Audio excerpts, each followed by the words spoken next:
Okay, hardware needs for MIDI. What do you need in order to do MIDI recording?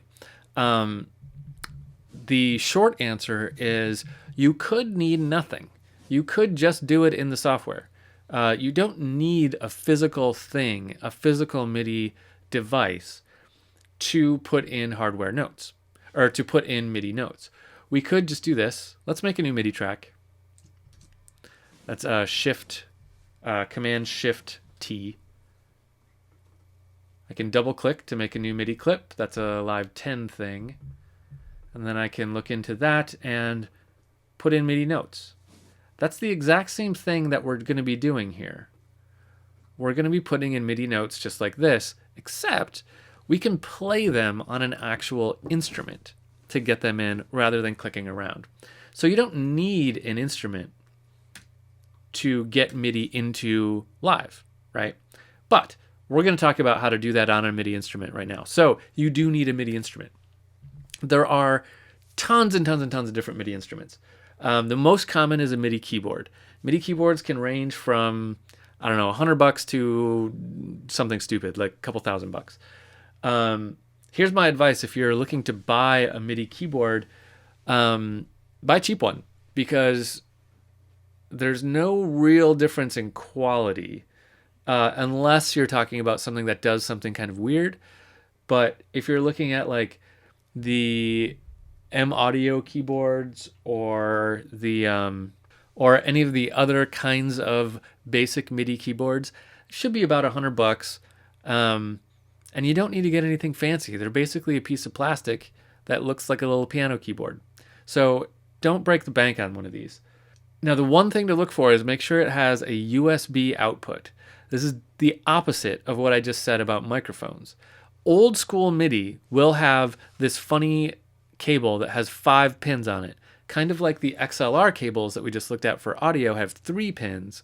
MIDI cables have 5 pins. However, you probably don't need those anymore.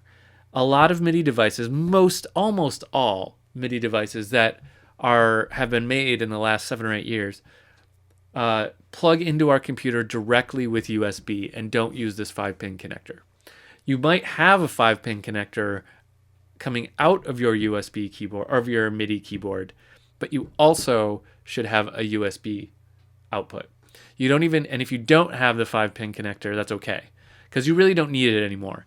You might need it if you're doing like a ton of MIDI stuff, but more or less you probably don't need it. So we want something that is USB MIDI. And that just means it's got a USB cable coming out of the MIDI keyboard. And then you're just going to plug that right into your computer. And then you really kind of should be good to go in terms of hardware. You don't need much else. But there are non-keyboard MIDI devices that you could get and play with. For example, there are MIDI guitars. I mentioned those before.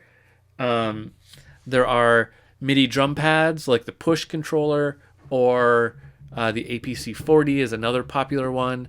It's not designed exactly to be a drum pad, but it can work as one. There is a MIDI instrument for just about everything you can imagine. There's MIDI saxophones, MIDI clarinets. I've seen MIDI bagpipes. These all get pretty silly, but if you're comfortable playing some instrument, you might as well try to get a MIDI version of it so that you can input notes using that instrument.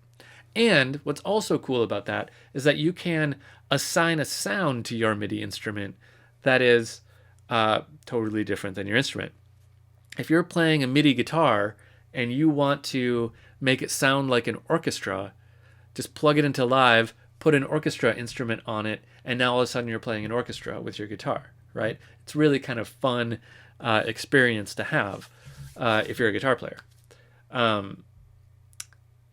So you can really get any MIDI instrument as long as you can get it to a USB cable, plug it into your computer, and that's all you really need to be able to do this.